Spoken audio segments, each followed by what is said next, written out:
Bonsoir les amis, bonsoir à tout le monde. C'est Pasteur Oli. Donc je viens ce soir pour faire juste ce petit direct pour introduire notre direct de guérison. Demain nous aurons le direct de guérison. Et gloire à Dieu pour les témoignages, gloire à Dieu pour les guérisons, gloire à Dieu pour les transformations. Alors demain ce serait un sujet vraiment intéressant, un sujet hors du commun. Vous savez, les gens ont souvent peur de parler de ces choses. Et pourtant, Jésus nous a dit, quand Jésus a envoyé les 12 disciples, il les a donné le pouvoir non seulement de guérir les malades, mais de ressusciter les morts. Donc, demain, le sujet sera comment ressusciter un mort. Comment ressusciter un mort. D'emblée, je vais vous dire ceci. Vous savez, la mort d'un jeune n'est pas la volonté de Dieu. Parce que les gens vont dire, comment tu prêches sur comment ressusciter un mort? Est-ce que toi, tu as ressuscité une fois un mort? Donc, la réponse est toute simple. Oui, je n'ai pas encore ressuscité un mort, mais nous avons essayé. Voilà, on a essayé, mais le mort a refusé. Vous savez, lorsqu'un enfant de Dieu, c'est ce que je dis toujours, lorsqu'un enfant de Dieu meurt et qu'il est dans les bonnes conditions là-bas, il refuse de revenir. Et donc, c'est pas parce que, voilà, Dieu n'a pas exaucé. Voilà. Et donc demain, nous allons prier, nous allons enseigner comment ressusciter un mort. On nous enseigne comment chasser les démons, comment guérir les malades, on voit toutes ces choses, mais comment ressusciter un mort, c'est un sujet tabou, c'est un sujet qui ne vient pas. Donc, notre plateforme, l'école de la foi, pour ceux qui veulent adhérer, je vais laisser mon numéro WhatsApp. Pour ceux qui veulent adhérer, je vais laisser mon numéro WhatsApp. Et vous allez me contacter, je vais vous introduire dans l'école de la foi. L'école de la foi, on équipe les enfants de Dieu. On les enseigne afin qu'ils osent, qu'ils puissent marcher par la foi et qu'ils osent. C'est ça. Christ nous a donné le pouvoir. Voilà. Et donc, pourquoi moi, pour le moment, je n'ai pas encore ressuscité un mort? Parce que mon message empêche les gens de mourir. Le message que le Seigneur m'a donné, l'enseignement que le Seigneur m'a donné, le mandat que le Seigneur m'a donné empêche les jeunes de mourir. Cela diminue le taux de mortalité chez les jeunes. Et donc demain nous allons enseigner comment ressusciter un mort. Comment ressusciter un mort. Nous allons donner dans quelles conditions ressusciter le mort. Mais avant, il faut comprendre ceci. Comme je disais, le message que je prêche empêche les gens de mourir jeunes. Et je vais vous dire ceci, la mort d'un jeune n'est pas la volonté de Dieu. La mort d'un jeune n'est pas la volonté de Dieu. Et tu vas me dire, mais le fils de David, le premier fils de David qu'il a eu avec Uri, l'enfant est mort. Donc à cause de ça, les enfants peuvent mourir. Non, non, non. Il faut voir le contexte dans lequel le contexte dans lequel l'enfant est né, c'est ce contexte-là qui a fait que Dieu n'a pas accepté que cet enfant vive. Que cet enfant vit. Ok? Donc, cela est clair. Deuxièmement, il y a un roi qui était tombé malade. Il n'était pas vieux. Un roi le roi Ézéchias qui est tombé malade. Et Dieu a envoyé le prophète Ésaïe pour lui dire que cette maladie-là va le tuer. Et le roi s'est tourné vous allez trouver l'histoire dans 2 Rois chapitre 20. Il s'est tourné vers l'Éternel, il a commencé à prier. Puis finalement, l'Éternel a écouté sa prière. C'est là le ministère prophétique rentre en jeu. C'est vrai que c'est le roi qui a prié, mais la réponse, Dieu l'a donnée à son prophète pour venir lui dire. Nous avons tous accès auprès de Dieu. Nous avons tous accès auprès de Dieu, mais nous n'avons pas tous accès à la voix, à entendre la voix de Dieu. Il faut le ministère. C'est pourquoi le ministère prophétique est intéressant. Normalement, tous les enfants de Dieu devaient prophétiser. Mais le ministère de prophète, tout le monde ne peut pas être prophète. Alors, donc, demain, nous allons apprendre comment ressusciter un mort. Parce que c'est comme comment chasser un démon. Les gens ne savent pas comment chasser un démon. Un jour, il y a un pasteur qui avait ce problème-là. La fille est tombée, il vient pour prier pour que... Il y a une manière de le faire. Si on ne vous enseigne pas, comment vous allez chasser les démons? Donc nous sommes là pour équiper les enfants de Dieu. Nous sommes là, donc c'est pourquoi nous sommes à l'école de la foi, on traite de ces sujets.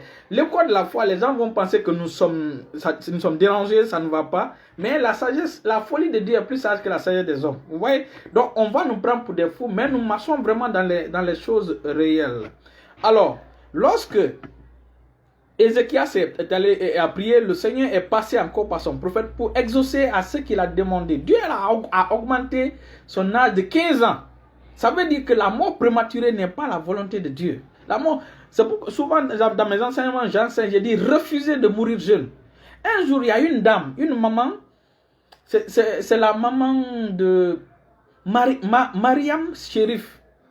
En 2016, la fille a vu dans le rêve qu'on accompagnait sa maman pour l'enterrer. Elle a vu ça en rêve. À l'époque, elle était à l'université de Farana. Donc, elle appelle sa maman pour dire, ah maman, je fais vraiment des rêves bizarres. Hein? Je vois un rêve que nous allons t'enterrer. Sa maman lui dit, je fais les mêmes rêves. Je fais les rêves que moi aussi, on est en train d'aller m'enterrer. Vous voyez? Donc Satan avait programmé la mort de cette dame-là. Et Dieu merci, ma fille Mariam Chérif m'a contacté. Elle est sur le Facebook, elle peut vous témoigner. Elle m'a contacté et c'est ainsi que j'ai essayé. Vous savez, il y a un message. Quand vous écoutez ce message, la mort prématurée ne viendra même pas sur ton chemin. La Bible déclare que sur le sentier du juste, il n'y a pas la mort. La mort ne se trouve pas sur le chantier du juste. Et nous sommes des justes, pas par nos efforts, mais par le sang précieux de Jésus. Et donc, c'est ainsi que j'ai contacté la maman. Elle était à Farana, sa maman était à Koya. Et donc, on avait organisé la nuit de miracle à Koya. Et c'est ainsi que je l'ai invitée. Et elle est venue. Quand la dame est venue, on a prêché. Bienvenue les amis, bienvenue, bienvenue vraiment, bienvenue, bienvenue. Et donc, quand la dame est venue, ce jour-là, maman était sautée même de joie. Elle était tellement contente. On a même passé la nuit, parce que c'était la nuit de miracle. Elle est restée avec nous jusqu'à 6 heures. Et je l'ai accompagnée. Cette maman-là vit aujourd'hui. Bonsoir, frère David. Cette maman-là vit aujourd'hui. Vous voyez, Satan voulait couper court sa vie. C'est pourquoi, écoutez les messages de Christ, le message que Christ prêche. Vous ne verrez nulle part où Christ a ressuscité un vieillard. La fille de Jairus avait 12 ans.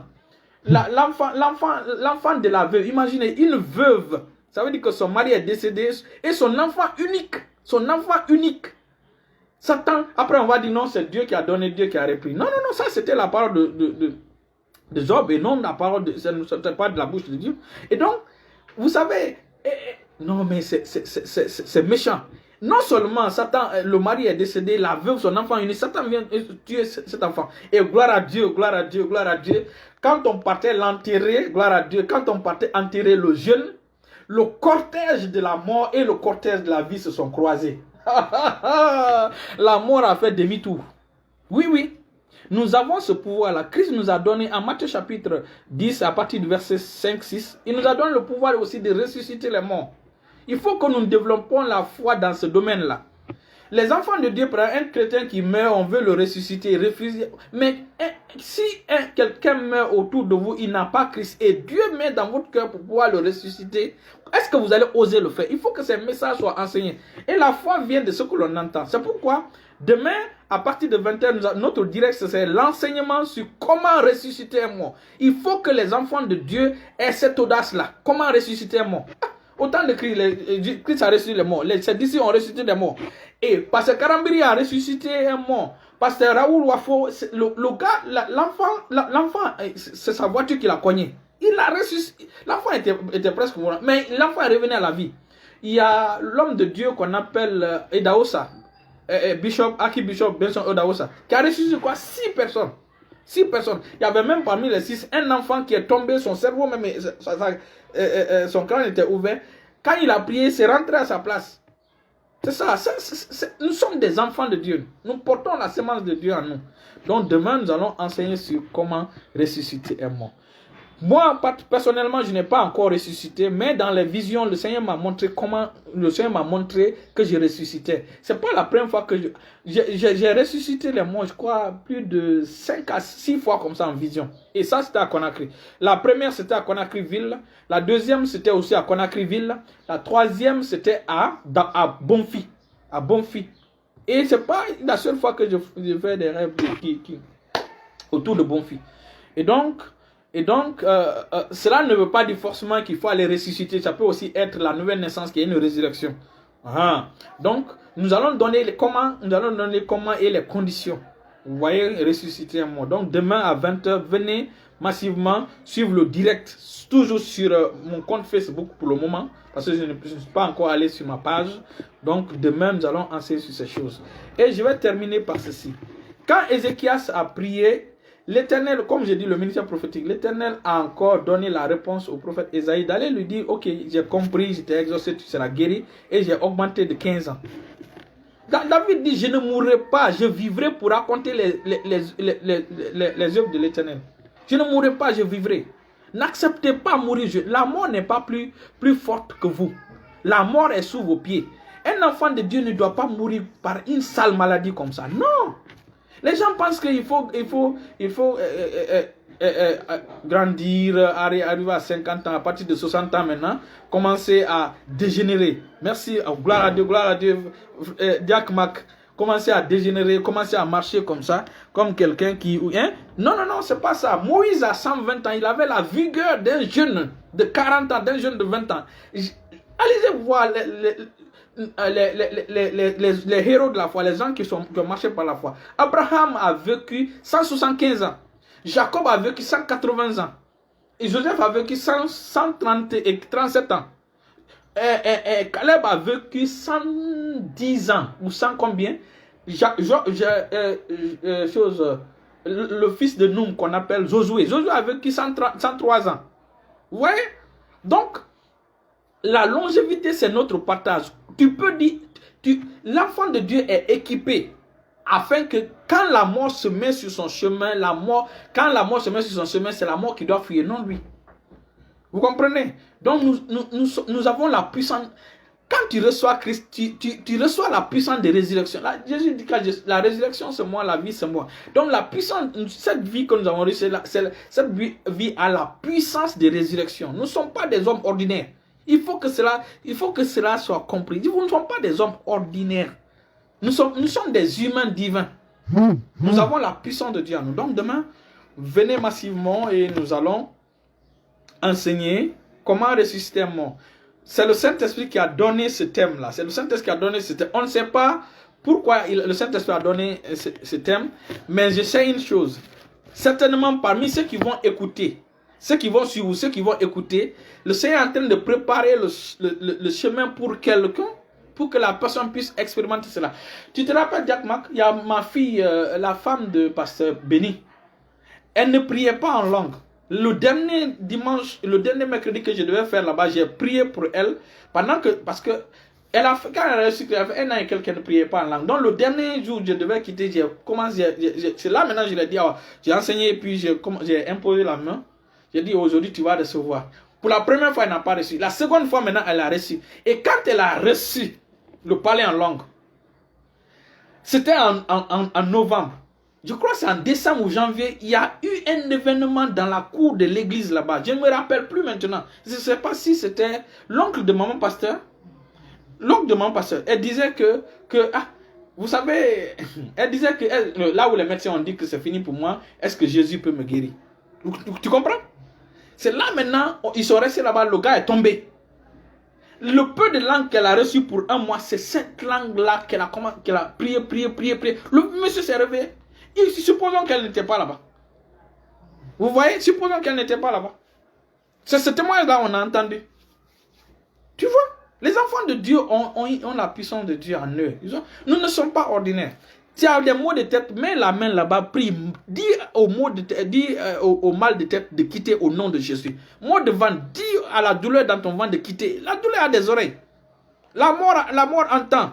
Bienvenue ma maman. Hey, maman Denison, bienvenue.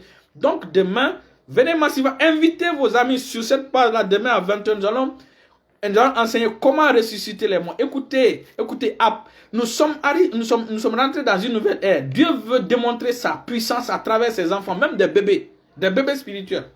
Donc on n'a pas besoin de faire des gros cours de théologie, commencer vraiment à marcher par la foi. Donc, c'est ça. On ne sait, comme j'ai dit, c'est le Saint-Esprit qui sait pourquoi ce thème-là vient demain. Donc demain, nous allons les conditions pour ressusciter un mort, comment le faire, dans quel... voilà, donc nous allons enseigner sur ça demain à partir de 20h, entre 20h00 et 20h20 sur mon compte Facebook. Donc restez bénis. Comme j'ai dit, je termine par ça. La mort d'un jeune n'est pas la volonté de Dieu. Jésus a ressuscité 3 personnes. Et les 3 personnes étaient toutes des jeunes.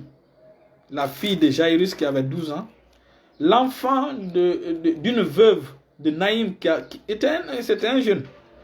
Et Lazare, qui était le petit frère de Marthe et de Marie. Marie était la grande sœur.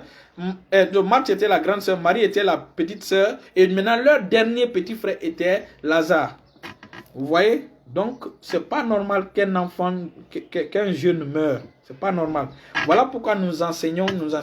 Et je vais vous dire, il y a eu 2 cas comme ça dans mon ministère. 2 cas comme ça où les gens étaient à la porte de la mort. Ils étaient carrément à la porte de la mort, ils devaient mourir. Mais le Seigneur a permis qu'on se rende compte. Et aujourd'hui, ils sont en vie. Ils sont bel et bien en vie. Ils sont en vie. Et gloire à Dieu, ils sont en vie. Donc, quand vous écoutez, la foi vient de ce que l'on entend. Quand vous écoutez la parole de Dieu vous transfigure. La parole de Dieu vous apporte ce qu'elle dit. Dieu n'est pas un menteur. Ce n'est pas un homme pour mentir. Donc, ce que la parole de Dieu dit est vrai. Alléluia. Donc, dès qu'un enfant est malade, je ne vous dis pas de ne pas aller à l'hôpital. Mais au rien de pas, impose la main sur l'enfant et prie. Et guéris-le. Guéris-le. Si c'est toi, impose la main partout où tu as mal. Tu dis au nom de Jésus. La Bible déclare qu'à la mention de son nom, tout genou fléchit. Même la mort, tout genou fléchit. Donc, commencez à exercer ce que la Bible dit. Vous serez surpris de voir le résultat dans votre vie. Non, moi d'ailleurs, depuis, comme j'ai dit, nous sommes à l'école de la foi. Ceux qui veulent vont m'envoyer, ils vont donner mon numéro WhatsApp, vont m'envoyer les choses. Je vais les introduire dans l'école de la foi où on enseigne vraiment ces choses. Je vais vous dire ceci, il faut comprendre. Nous, ce n'est pas aujourd'hui on a commencé à marcher par la foi. Ce n'est pas aujourd'hui. Moi, depuis 2007, j'ai dit que je n'achèterai jamais de parapluie. La pluie ne va pas me frapper. Je parle à la pluie obéit. Ça c'est... Ézéchiel le sait. Le sait. Raphaël Yaradino le sait. Ce sont des choses que je dis et ça se fait devant les gens. Ils savent. Je n'achète... Sauf si on m'offre... Sauf si on achète un monde. Et quand on achète un monde, je donne à ma femme. Ma femme sait. Je n'ai jamais de parapluie, jamais. Et on commande à la pluie obéit. Nous sommes les enfants de Dieu. Nous sommes les enfants de Dieu. Donc Dieu nous met ici pour pouvoir équiper les enfants de Dieu. Donc, refusez. Quand vous priez, il faut carrément ouvrir ta bouche. Tu dis, la mort prématurée ne peut rien contre moi au nom de Jésus. Je vivrai longtemps au nom puissant de Jésus. Fais comme David. Je ne mourrai pas. Je vivrai. Je vivrai pour raconter les hauts faits de l'Éternel. N'accepte pas mourir jeune. Et comme j'ai dit pour terminer, ce n'est pas une sale maladie qui va venir t'emporter comme ça. Non, non, non. Un enfant de Dieu, quand il doit partir au ciel, il doit partir dignement. Ce n'est pas tension, hypertension. Quelqu'un m'a dit un jour, il dit, comment il faut, si tu dois aller au ciel, comment il faut faire? Il faut tomber malade avant de mourir. Non, non, non, tu n'as pas besoin de tomber malade. Hein? Quand le moment arrive, regardez la vie de l'apôtre Paul. Quand le moment arrivait, il savait que le moment arrivait, il a commencé à préparer les choses. Et il a béni avant de partir. Même le cas de Pierre. Pierre quand le moment est arrivé dans 2 Pierre chapitre 1, quand le moment est, il dit bientôt mon départ arrive. Je vais lire la partie. Donc, ce n'est pas l'hypertension qui va t'envoyer ou bien une maladie qui va venir fatiguer, appauvrir la famille avant que tu ne partes. Non, non, non. Quand un enfant de Dieu doit quitter ce bas monde-là, non seulement il doit quitter à l'âge avancé, c'est ce qu'on appelle la bénédiction d'Abraham. En Genèse chapitre 24, verset, il dit, Abraham était vieux, avancé en âge, et Abraham était béni en toutes choses. Donc nous devons vivre longtemps. Et la longévité est notre partage. Non seulement la longévité, mais aussi il y a le rajeunissement qui est notre partage. Tout ça, c'est notre héritage. Et donc, voici maintenant ce que Pierre a dit. Au moment où il devait partir, 2 Pierre chapitre 1, à partir du verset 13. 2 Pierre chapitre 1, à partir du verset... Je lis dans le nom de Jésus. Je lis à partir du verset 10. Il dit... Mais à partir du verset 9, il dit, mais celui en qui ces choses ne sont point est aveugle. Il ne voit pas de loin. Et il a mis en oubli la purification des anciens péchés. C'est pourquoi, frère, appliquez-vous d'autant plus à affermir votre vocation et votre élection. Car en faisant cela, vous ne broncherez jamais. C'est ainsi en effet que l'entrée dans le royaume éternel de notre Seigneur et Sauveur Jésus qui vous sera pleinement accordée. Voilà pourquoi je prendrai soin de vous rappeler ces choses, bien que vous les sachiez et que vous soyez affermis dans la vérité présente.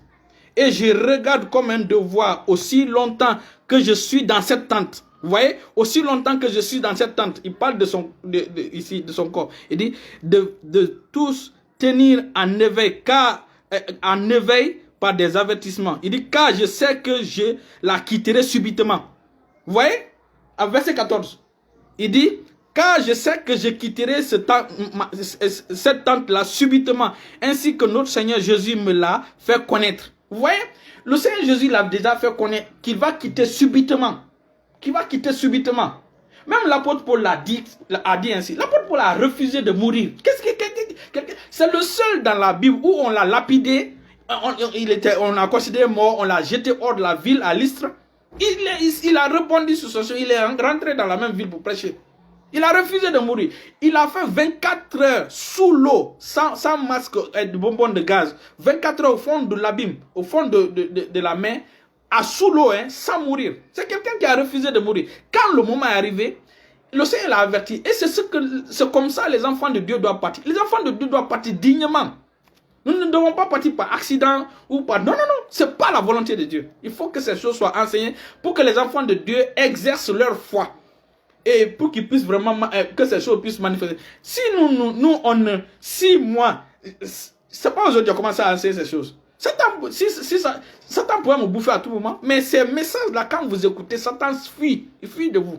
Parce que la parole l'a écrasé, l'a neutralisé. Donc, il est clair et net. Et je vais me limiter là. Comme j'ai dit, une courte vidéo. Et donc, demain, venez maximum. Invitez les gens. On prie pour les malades. On prie pour les malades. On guérit les malades. Ce n'est pas aujourd'hui. Il y a même des sorcières qui ont été délivrées. Il y a des choses extraordinaires, je vous dis. Il y a des choses extraordinaires, des témoignages extraordinaires. Restez bénis. Venez demain inviter les gens. On va prier pour eux. Peu importe, même si ce n'est pas toi ou c'est quelqu'un, pendant qu'on priera pour toi, tu peux recevoir la guérison pour la personne. La puissance de Dieu est en pleine manifestation. La puissance de Dieu est là. Dieu, sa nature, c'est de faire du bien, c'est de guérir les gens. Restez bénis, restez bénis. À demain à partir de 20 h au nom de Jésus. Restez bénis.